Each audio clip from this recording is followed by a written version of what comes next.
Hi, my name is Richard Dahlke. If you want to know more about me, my website address is walkingyourspiritualpath.com.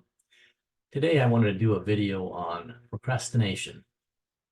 Just so everybody knows that I procrastinated for 3 days before I decided to do this video. It seems that most of the time when we hear the word procrastination, it's used in a derogatory or a negative sense. I'd like to present an alternative way of thinking about that, a perspective that at least part of the time is positive. Self-help books, videos, speeches, motivational speakers usually tell us to just do it, or at least focus on how to overcome procrastination, suggesting that we are being inefficient, sluggish, or just plain lazy. Even tapping or EFT videos suggest ways to overcome procrastination. I'd like to suggest that part of us that wants to procrastinate is often our protector, and it's protecting us from either one or both of these things. Number one, the timing is wrong for us. Or two, the action feels like a should rather than an inspired action that lights us up. Now, I will admit that sometimes the action is the right thing to do and the timing is right or close to right, but I'm not talking about those times. Our culture seems to be fascinated with moving forward, moving quickly, making things happen, even if we have to force ourselves to do it. Nature doesn't work that way. It creates in cycles, cycles of movement, cycles of hibernation and rest. Nature knows the right time for both action and the right time for dormancy. Let's tap on these two different parts of ourselves. Tapping on the side of the hand, we call the karate chop point, with this setup statement. Go ahead and repeat this either in your mind or out loud yourself. Even though a part of me wants to do this project, another part of me doesn't want to move forward right now. And I choose to hold compassion and space for both parts of myself. Even though a part of me wants to get it done, another part of me wants to sit on the couch and think about it some more. And I choose to feel compassion for all parts of myself. Even though a part of me wants to force myself to finish this project, another part of me wants to honor my feeling of not being ready right now. And I choose to honor and accept all parts of myself and how I am feeling. Top of the head. One part wants to get it done. Eyebrow point. One part wants to just wait. Side of the eye. I choose to hold compassion for both parts. Under the eye. Get it done. Under the nose. Not the right time.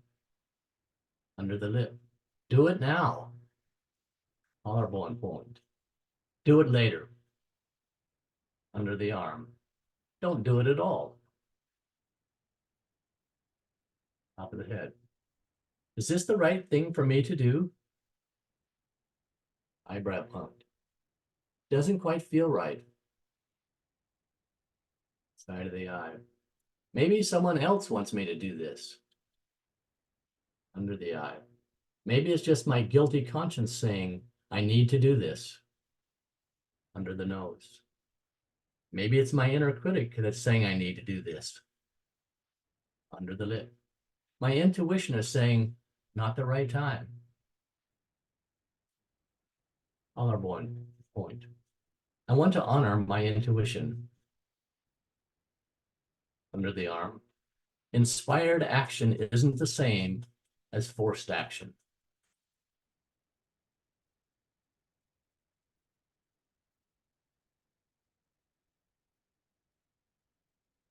Top of the head. Forced action doesn't turn out right. Eyebrow point. I know that inspired action has better consequences. Side of the eye. How can I tell which one it is? Under the eye. Forced action causes tension and tightness in the body. Under the nose. Inspired action lights me up, gives me energy. Under the lip. I want to learn how to honor inspired action.